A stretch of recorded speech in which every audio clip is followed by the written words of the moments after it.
ये सारे tourist Buddhist temple में अपनी रिसर्च के लिए जाते हैं, लेकिन गलती से कुछ ऐसे रिचुअल फॉलो हो जाते हैं जिससे कि सालों पहले सोए हुए क्रिएचर्स जिंदा होने लगे थे और वो सब एक्चुअल में इमॉर्टल होते हैं। इस एडवेंचरस कहानी की शुरुआत होती है जापान का एक क्षेत्र दिखाते हुए, जहाँ के फॉरेस्ट वाले इलाके में हम कुछ पुलिस ऑफिसर्स को देख रहे थे। इन सभी पुलिस ऑफिसर्स को एक केस मिला होता है जिसमें कई सारे लोग अचानक से गायब हो चुके थे। इन्हीं चीजों को वो सभी उस जगह पर जाकर अच्छे से देख रहे होते हैं। अब फॉरेस्ट वाले इलाके में पहुंचने के बाद उन्हें एक कैमरा और लोगों की कुछ चीजें मिली, जिससे क्लियर होता है कि कुछ समय पहले यहाँ पर कुछ लोग मौजूद थे, पर आखिर अचानक उनके साथ हुआ क्या कि सब एक साथ ही गायब हो गए। यहाँ पर मेल पुलिस ऑफिसर्स अपनी इन्वेस्टिगेशन जारी रखते हैं, पर यहाँ पता चला कि दूसरी तरफ एक फीमेल ऑफिसर घर के अंदर घुसकर अपनी रिसर्च कर रही है। वो धीरे धीरे रोशनी बढ़ाकर आगे बढ़ती जा रही थी, पर तभी अचानक उसे फ्लोर की तरफ एक किताब मिली जिसके ऊपर लगातार लाल धब्बे गिरते जा रहे थे। अब जैसे ही उस लेडी ने ऊपर की तरफ देखा कि आखिर वो लिक्विड क्या है, तब जाकर उसके होश उड़ गए और सीन एकदम से ब्लैंक हो जाता है। अब हमें हॉस्पिटल का एक मोमेंट दिखाया गया जहाँ पर डॉक्टर रियो मौजूद थे अपने असिस्टेंट काय के साथ। काय तो उनका एक ट्रांसलेटर भी होता है जो नॉर्मल इंग्लिश समझकर उन्हें जापानीज भाषा में समझाता था।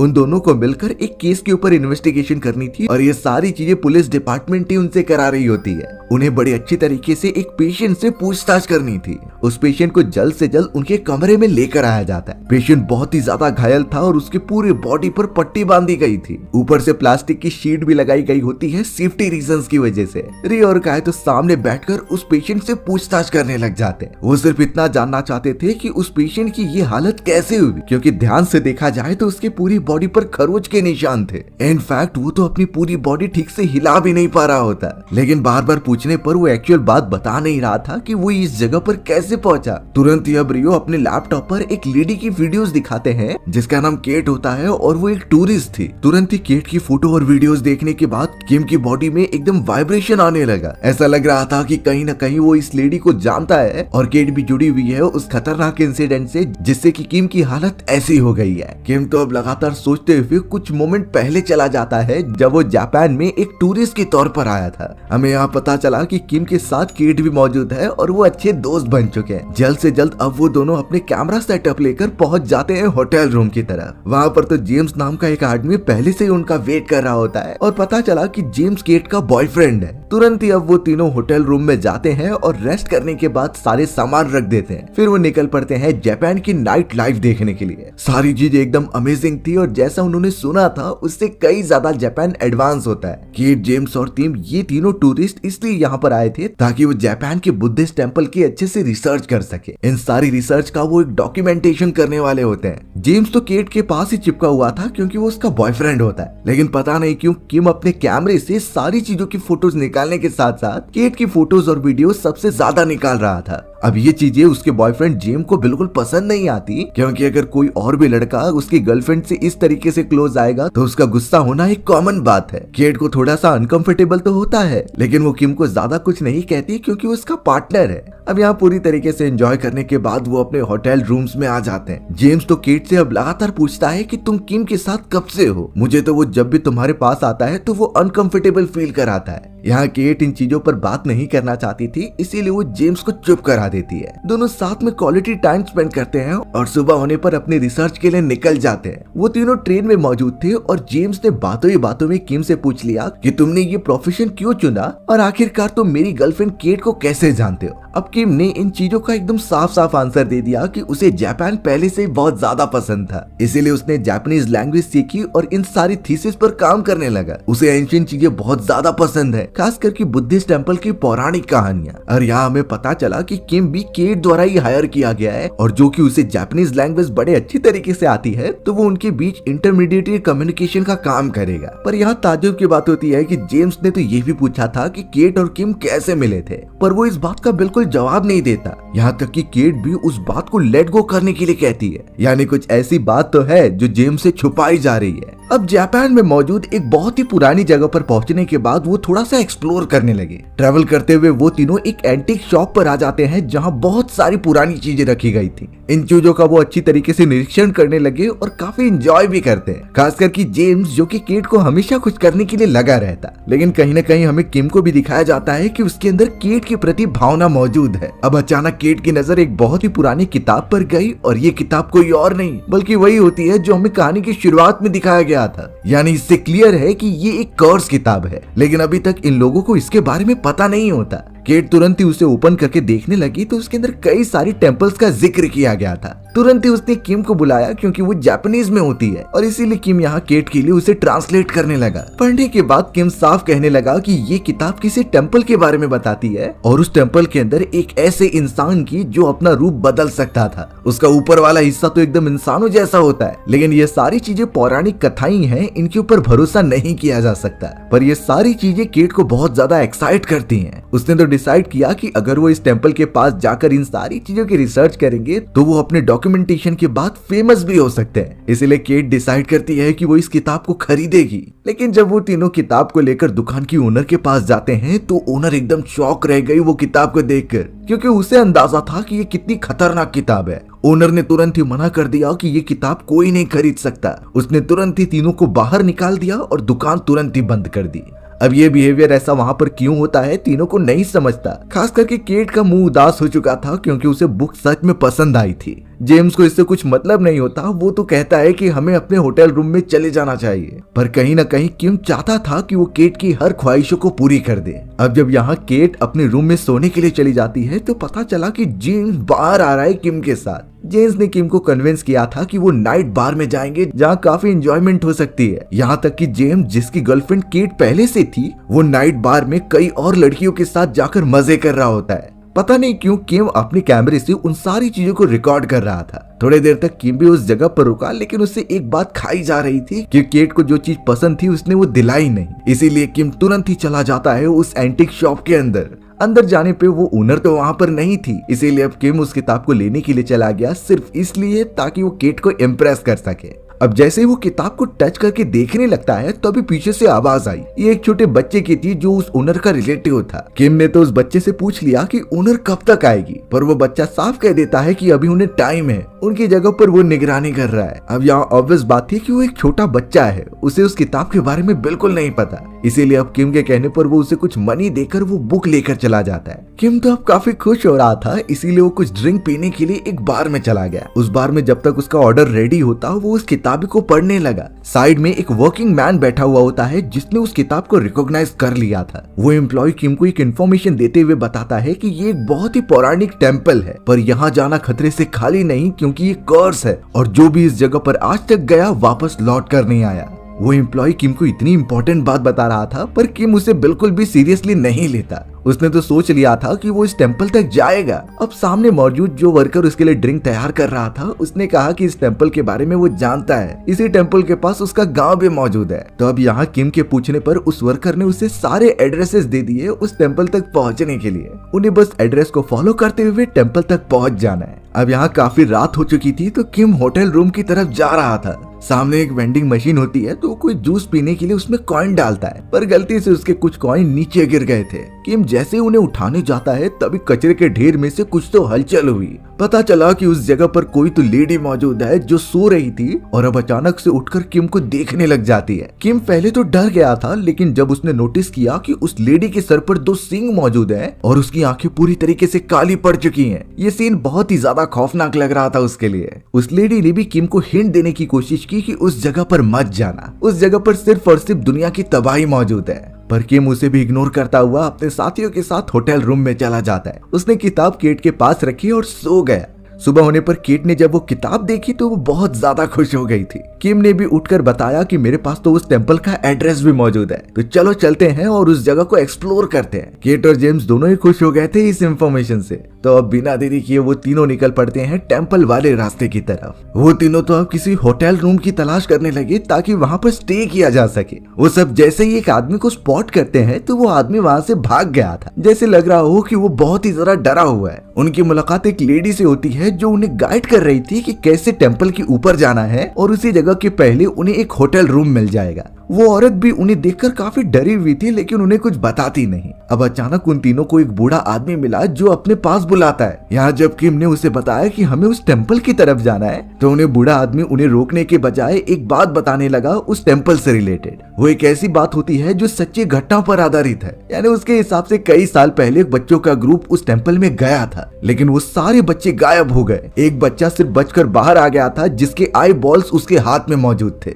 यानी उसकी इतनी बुरी हालत हो चुकी थी कि वो सह भी नहीं पा रहा था। बूढ़े आदमी ने साफ कह दिया कि वो टेम्पल श्रापित है, वहाँ पर जाना खतरे से खाली नहीं हो सकता। लेकिन ये तीनों तो अपना मन बना चुके थे वहाँ पर जाकर एक्सप्लोर करने का, इसीलिए बिना कुछ सोचे वो उस जगह पर चले जाते हैं रूम रेंट पर लेने के लिए। रूम की ओनर बाहर आती है और वो भी थोड़ी डरी सहमी थी। बात करने पर अब वो उन्हें रूम दिखाने के लिए चली गई जहाँ पर वो स्टे करने वाले थे। जल्द से जल्द अपना सारा सामान पैक करके वो चिल करने लगे। अब किम यहाँ जब थोड़ा एक्सप्लोर कर रहा था आगे की तरफ जाकर, तो उसे एक आदमी दिखाई दिया और उस आदमी के दोनों आईबॉल्स गायब थे।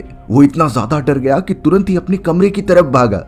दूसरी तरफ केट और जेम्स तो अपना एंजॉय कर रहे थे और उस पूरे होटल को एक्सप्लोर करते हैं। वो ओनर तो अब यहाँ किम को फ्रेश होने के बाद ड्रिंक के लिए इनवाइट करती है। दोनों बैठकर आपस में बातें कर रहे थे और किम ने जब उस टेम्पल का जिक्र किया तो वो लेडी भी सेम कहानी सुनाती है जो उस बूढ़े आदमी ने कहा था। यानी वो टेम्पल सच में श्रापित है और जो लोग वहाँ जाते हैं वापस लौट कर नहीं आते। उस औरत के हिसाब से इन चीजों की वजह से ही सारे गांव वाले काफी डरे हुए हैं। अब वो लेडी कुछ काम करने के लिए चली जाती है और किम अपने कैमरा से कई सारे वीडियो फुटेजेस निकालने लगा। अचानक पता चला कि उस जगह पर वही छोटा लड़का मौजूद है जो कि उसे उस एंटीक शॉप में मिला था। बात करने पर पता चला कि इसका नाम सियाता है और ये इसी जगह पर रहता है। किम भी उसे देखकर काफी खुश हो गया और थोड़ी देर में ही ओनर आकर उसे सोने के लिए कहती है। अब जब किम अपने कमरे की तरफ जा रहा था तो उसे चश्मा पहने हुए वही आदमी दिखाई दिया जिसके आईबॉल्स नहीं थे। अब किम खुद को रोक नहीं पाता उसके पास जाकर सारी बातें पूछने के लिए। यहाँ एक शॉकिंग रियलिटी पता चली कि जिन बच्चों को कहा जा रहा था कि ये टेम्पल में गए थे और उनमें से एक के आई बॉल निकाल लिए गए, तो ये बूढ़ा आदमी वही लड़का है। बूढ़े आदमी ने ये भी बता दिया कि मेरे साथ कई और दोस्त भी थे, लेकिन वो तो बड़े अनजान तरीके से टेम्पल में गायब हो गए। वो टेम्पल नॉर्मल बिल्कुल भी नहीं है, जो भी जाता है शायद उसका अस्तित्व खत्म ही हो जाता। अब यहाँ सभी लोग सोने चले गए थे और केट और जेम्स तो क्वालिटी टाइम स्पेंड कर रहे होते। पता चला कि दूसरे कमरे से किम इन सारी चीजों को रिकॉर्ड कर रहा होता है। अब थोड़ी ही देर बाद किम ने नोटिस किया कि कोई एक अनजान आदमी है जो धीरे धीरे उसके पास चलते हुए आ रहा है। वो जैसे ही डोर ओपन करने जाता तभी किम उसे रिकॉर्ड करने लगा। पता चला कि दूसरी तरफ कोई इंसान है जिसकी आंखें काफी अजीब थीं। उसकी नजर जैसे ही किम पर पड़ती है तो वो वहाँ से भागने लगा। किम भी तुरंत ही उसका पीछा करता है और गलती से वो कमरा ओपन कर देता है जहाँ केट और जेम्स मौजूद थे। जल्द से जल्द वो दोनों अपना काम बंद करते हैं और जेम्स तो उसे डांटने भी लगा कि तुम यहाँ क्या कर रहे हो। किम ने बताया कि उसने किसी और को देखा था यहाँ भागते हुए। वो माफी मांगता है और वापस अपने कमरे में चला जाता है। अगले दिन अब तीनों अपना सारा सामान पैक करके टेम्पल की तरफ आखिरकार निकल ही पड़ते हैं। उनके साथ तो सियाता नाम का वो लड़का भी मौजूद था जो कि गाइड कर रहा था टेम्पल तक पहुंचने के लिए। किम सियाता के साथ होता है और केट और जेम्स पीछे की तरफ उन्हें फॉलो करते जाते हैं। वो टेम्पल पहाड़ की एकदम चोटी पर था तो इसीलिए उन्हें थोड़ी चढ़ाई करनी पड़ती है और आखिरकार वो एकदम क्लोज पहुंच गए थे। अब साइड में उन्हें एक मूर्ति दिखाई दी जो उसी लेडी की थी जो उन्होंने किताब में पढ़ा था। यानी एक ऐसा इंसान जो अपने हिसाब से अपना भेष बदल सकता है। केट और जेम्स तो इन चीजों पर बिल्कुल भरोसा नहीं करते थे और कहते हैं कि ये सिर्फ मान्यताएं हैं, ऐसी कोई भी चीज नहीं होती। इसीलिए वो मूर्ति को इग्नोर करते हुए आगे बढ़ चलते हैं। लेकिन पता नहीं क्यों सियाता नाम का वो लड़का उस मूर्ति को घूरता जा रहा था। वो तो तुरंत ही अब उस जगह से भाग जाता है। आगे बढ़ते हुए जेम्स तो कहीं और ही निकल गया था और वो एक गुफा के पास पहुंच जाता है। केट और किम तो उसे ढूंढते हुए भी उस जगह पर पहुंच गए और जेम्स बता रहा था कि हमें ये गुफा भी एक्सप्लोर करनी चाहिए। ये कितनी ज्यादा अंदर होगी किसी को नहीं अंदाजा। लेकिन केट ने उसे मना कर दिया और सीधा वो टेम्पल के पास पहुंचे। टेम्पल बहुत ही ज्यादा पुराना था। इनफैक्ट सियाता तो उन्हें प्रे करने की टेक्निक सिखाता है। केट और जेम्स अंदर जाकर थोड़ा एक्सप्लोर करने लगे और जब किम भी अंदर जाने लगा तो पता चला कि सियाता एक जगह पर खड़ा हुआ है। वो आगे बिल्कुल भी नहीं बढ़ रहा और उसके चेहरे पर घबराहट साफ दिखाई दे रही है। किम जब जाकर सियाता को देखने लगा तो वो जमीन की तरफ इशारा करता है। वहाँ पर एक घंटी मौजूद थी जो सालों से जमीन में दफन होती है। ये निकाल कर किम अपने पास रख ले रहा था। लेकिन सियाता ने कहा कि मुझे अब यहाँ से निकलना होगा। पर वो जाने से पहले किम को एक इम्पोर्टेंट बात बताता है कि रात होने से पहले ही तुम टेम्पल से निकल आना, नहीं तो तुम सब बहुत ही ज्यादा खतरे में पड़ सकते हो। सियाता ने तो उन्हें इन्फॉर्म कर दिया था, लेकिन किम इन चीजों को सीरियसली नहीं लेता और उसे भेज देता है। उसके बाद वो तीनों टेम्पल के अंदर पहुंच गए, लेकिन किम ने ये नोटिस नहीं किया कि बात करते समय उसके पीछे कोई एक फिगर दिखाई दिया था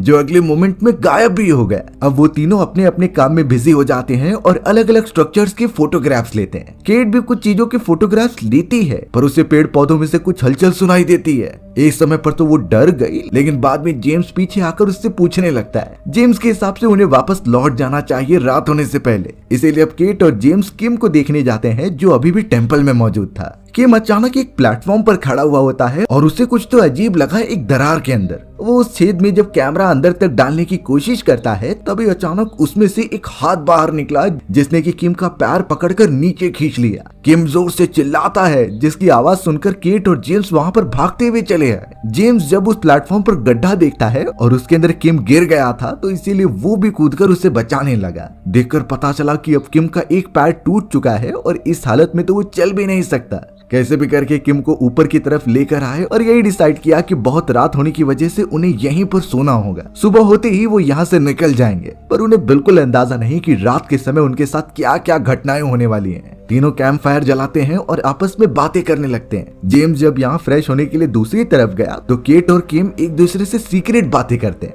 हमें यहाँ पता चला कि केट और किम का पहले कुछ रिलेशन था और वो दोनों बहुत ज्यादा क्लोज भी थे। केट बताती है कि वो प्रेग्नेंट है और ये बच्चा किम का है, बट ये चीजें अभी तक जेम्स को नहीं पता चली हैं। ये बात करते हुए अचानक जेम्स पीछे से आ गया और उसने शायद ये चीजें सुन ली होती हैं। वो गुस्से में केट को उठाता है और टेम्पल के अंदर लेकर चला जाता है। उस पर वो बहुत ज्यादा गुस्सा हो रहा था क्योंकि ये तो एक तरीके से धोखा है। किम भी समझ गया कि शायद जेम्स को पता चल चुका है। जेम्स अब गुस्से में केट को बाहर लेकर आता है और कहता है कि मैं पास ही वाली नदी से पानी भर कर लाता हूँ। शायद इसके बाद वो केट से बिल्कुल भी रिलेशन नहीं रखने वाला। अब यहाँ लगातार ट्रेवल करते हुए जेम्स फॉरेस्ट के बीचों बीच पहुंच चुका था, पर उसने नोटिस किया कि बार बार वो एक ही जगह पर आ जा रहा है और उस जगह पर वही मूर्ति है जो उन्होंने आते समय देखी थी। वो कितना भी चले और कैसा भी रूट चूज कर ले, वो घूम फिर कर मूर्ति के पास ही आ जाता। वहीं अब टेम्पल की तरफ केट किम का ख्याल रख रही थी और उसे टेम्पल के अंदर लेकर आ जाती है ताकि वो दोनों आराम कर सके। केट भी जब आग जलाने के लिए कुछ लकड़ियां लेकर जा रही थी तो उसे कुछ विजन आते हैं। आसपास वो कई सारे बच्चों को देख पा रही थी जो उसे ही घूरते हैं। केट काफी डर गई, इसीलिए भागते हुए वो टेम्पल के पास आ गई।